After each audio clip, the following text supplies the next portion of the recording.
It's funny, isn't it? How sometimes the greatest betrayals don't come with a bang, but with a whisper. A slow, insidious erosion of everything you thought was real, everything you built your life on. I used to think I was unshakable. My name is Ryan, and for nearly 2 decades, my life was my work, a nonprofit here in Boston, dedicated to social justice, to lifting up communities, to making a tangible, honest difference. I poured my soul into it, every waking hour, every shred of my idealism. It wasn't just a job, it was my purpose, my moral compass. But then, she walked into my life, and that compass started to spin wildly, eventually pointing me straight into a storm I never saw coming. I met Evelyn at a fundraising event, one of those high society galas I usually dreaded. I was there out of obligation, trying to connect with potential donors, feeling utterly out of place in my slightly rumpled suit amidst the gleaming chandeliers and designer dresses. She, on the other hand, belonged there. Evelyn Sterling. Her name alone conjured images of old money, impeccable taste, and effortless charisma. She moved through the room like she owned it, a vision in emerald green, with a laugh that tinkled like crystal.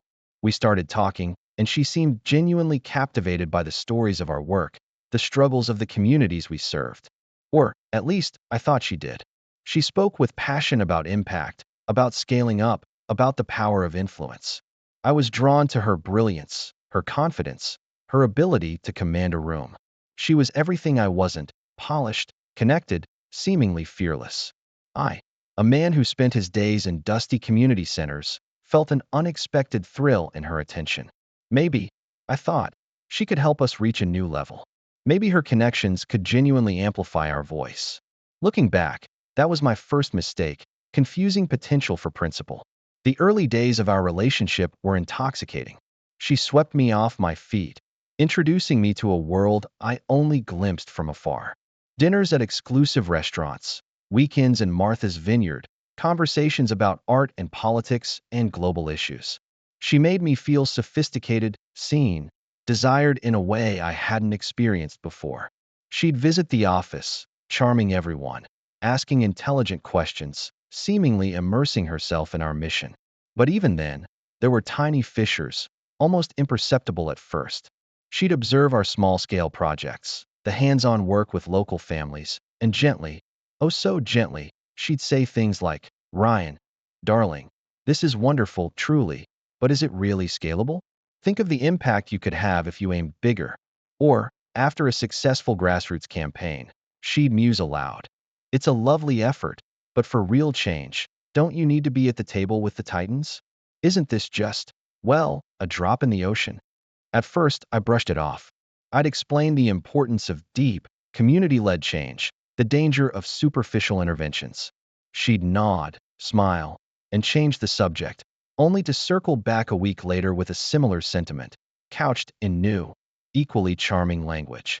It was like a constant, low-frequency hum, slowly eroding the foundation of my conviction. My mentor, Paul, who'd co-founded the nonprofit with me, initially defended our approach. He knew our roots. He understood the value of local engagement. But Evelyn had a way of charming him too, of bringing him into her orbit. She'd invite us both to exclusive networking events, introducing Paul to powerful figures, subtly positioning herself as a strategic visionary. I noticed Paul beginning to listen a little more closely to her strategic insights, deferring to her connections. A new glint in his eye, a hint of ambition I hadn't seen before. The destabilization began subtly. Evelyn started attending more of our board meetings, offering unsolicited advice that always, without fail, steered discussions towards flashy, high-visibility projects rather than our established, impactful programs. I remember one meeting where I presented a proposal for expanding our after-school tutoring program in Dorchester, a project that had shown incredible results. Evelyn, without even looking at my detailed report, interjected, her voice smooth and confident. "Ryan, that's admirable, truly. But imagine the PR if we hosted a celebrity gala, raised millions, and then announced a new national scholarship fund. Think of the brand recognition. That's where the real influence lies." Paul, who usually championed my initiatives, actually paused, considering her words. He looked at me, a flicker of something I couldn't quite place in his eyes, and then said, "Evelyn makes a compelling point, Ryan. We do need to think about our public profile." My chest tightened. I felt like I was being slowly pushed aside, an expert in my own field suddenly treated like a naive amateur. The psychological pressure mounted. Evelyn moved into my small Beacon Hill apartment, and my personal space, my sanctuary, became infused with her agenda. Every casual dinner conversation would somehow circle back to my missed opportunities, my limited vision. She'd scroll through her phone, showing me articles about other nonprofits making headlines with glitzy events, then look up at me with a soft, concerned gaze. "Ryan, don't you want your legacy to be bigger than this? Don't you want to truly make a difference on a scale that matters?" It wasn't an accusation. It was an invitation to doubt, veiled in a loving concern. I'd spend sleepless nights staring at the ceiling, replaying her words, questioning everything. Was I truly being short-sighted? Was my dedication to grassroots work actually holding us back? The ground beneath my feet felt increasingly unstable. My usual certainty, my deep-seated belief in our mission, was slowly being eroded, replaced by a gnawing anxiety. I felt a constant hum of inadequacy in my own home, in my own skin. Then came the true turning point, the insidious gaslighting that made me question my own sanity. Our nonprofit had a long-standing partnership with a local community health clinic, providing essential services to undocumented immigrants. It was a program I was fiercely proud of, built on trust and a deep understanding of needs. One afternoon, I walked into Paul's office to find him, Evelyn, and two marketing consultants poring over brochures for a new wellness initiative. Paul looked up, a little sheepish. "Ryan, Evelyn has secured a fantastic opportunity. A major pharmaceutical corporation wants to sponsor a citywide health campaign. It's huge exposure, unprecedented funding." I immediately felt a chill. "Paul, what about the clinic? What about our current partnership? A pharma company, Paul? Their reputation, their track record." Evelyn cut me off, her voice sweet as honey. "Ryan, darling, don't be so dramatic. This is about reaching more people. The clinic serves a niche, important, yes, but this is about a mass audience. And besides, the pharmaceutical company has rebranded. They're committed to community well-being now." Paul nodded along, avoiding my gaze. I felt a surge of adrenaline, a cold dread washing over me. "Rebranded? Evelyn, do you know how many lives have been negatively impacted by their practices? Our mission statement explicitly states we avoid corporate interests that conflict with social justice." Evelyn chuckled, a dismissive sound. "Ryan, you're being sentimental. This isn't about some outdated moral purity. It's about pragmatism. We need funding to survive, to grow. And honestly, your insistence on working with marginalized communities and undocumented immigrants is noble, but it's not appealing to large donors. It's divisive." Paul then spoke, his voice unusually firm. "Ryan, we've had discussions about this. Evelyn's connections are opening doors we never dreamed of. We need to be realistic. This isn't selling out. It's smart strategy for greater impact." I stood there, utterly dumbfounded. My mentor, my friend, was echoing her words, dismissing my core values as outdated and divisive. I tried to argue, to remind them of our origins, our foundational principles, but my words felt hollow, bouncing off an invisible wall. Evelyn just smiled, a small, knowing smile that made my stomach churn. She then said, "Ryan, you seem a little stressed. Maybe you should take a break. Let Paul and I handle the strategic planning for a bit." It was a dismissal, veiled as concern. I walked out of that office feeling like I was losing my mind. Had I always been this naive?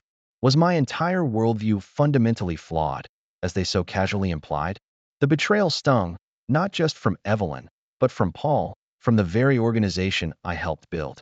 I spent weeks in a haze, doubting every decision I had ever made, every belief I held dear. The knot in my stomach was a constant companion. I felt a profound sense of fear, not just for my career, but for my very identity.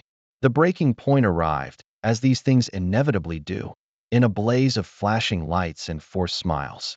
It was our nonprofit's annual gala, an event that Evelyn had completely orchestrated. Gone were the modest community leaders and local artists we used to honor. Instead, the room glittered with politicians, CEOs, and socialites.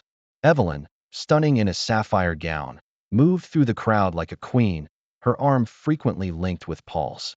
I felt like a ghost, an observer in my own life, sipping lukewarm champagne and plastering a polite smile on my face. Every detail, from the menu to the auction items, screamed Evelyn. Our mission, our actual work, was reduced to a few vague mentions in a glossy brochure. Then came the moment. Evelyn took the stage, bathed in a spotlight, her voice amplified and confident. She thanked the attendees, praised Paul, and then, with a dramatic flourish, she announced it. Tonight, she declared, her gaze sweeping over the rapt audience, we turn a new page. Our beloved organization, with the visionary leadership of Paul, and thanks to an incredible new partnership, is proud to unveil a groundbreaking initiative, Wellness for All, a city reimagined. My heart sank. This was the pharmaceutical company project.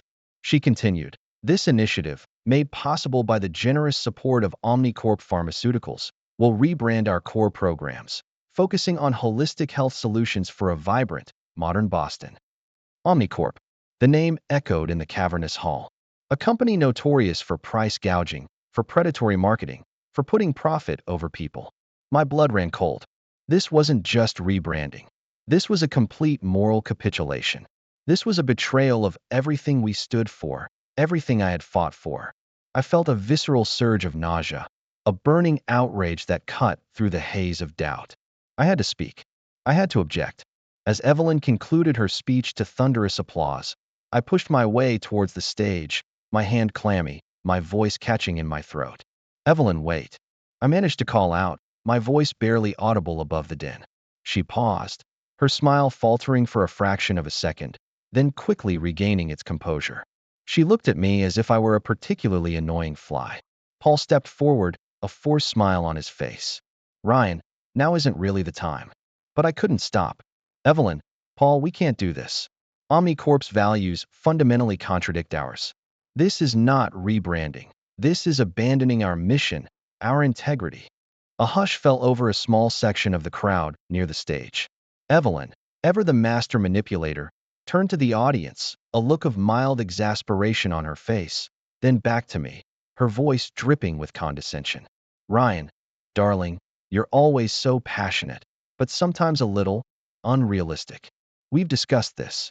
Then Paul stepped in, taking the microphone from Evelyn, his eyes fixed on mine, not with anger, but with a chilling dismissal. Ryan, he said, his voice resonating through the speakers, Evelyn's approach is what's needed for real impact. Your idealism, while noble, simply isn't sustainable for the kind of growth we need. This partnership allows us to reach tens of thousands more people than your local, deep-rooted approach ever could. We're moving forward, Ryan, for the sake of real change. The words hit me like a physical blow. Real impact, real change. It was an implicit declaration that my entire life's work, my dedication to genuine, slow, often unseen transformation, was insufficient. It was a public invalidation, a declaration that I was small, ineffective, irrelevant. The applause resumed, this time louder, as Evelyn and Paul smiled at the crowd, at each other. I stood there, frozen, the lights blinding, the faces blurring. The weight of the betrayal was crushing. It wasn't just Evelyn's ambition, it was Paul's willing complicity, his complete capitulation to her vision, abandoning decades of shared purpose. In that moment, the truth crashed down on me with the force of a tidal wave. Evelyn hadn't just seduced me. She had orchestrated a hostile takeover of my life, my beliefs, my organization, all to polish her own public image and expand her influence. She hadn't wanted to amplify our mission.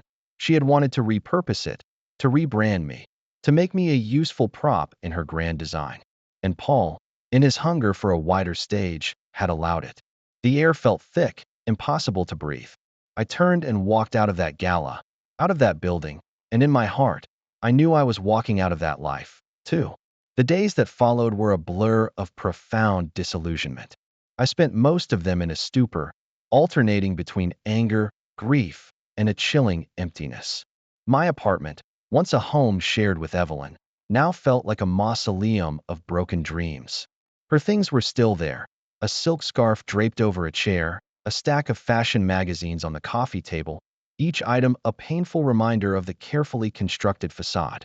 I packed her belongings into boxes with a cold, detached fury, leaving them by the door, and changed the locks the moment she was out of the city for one of her strategic retreats.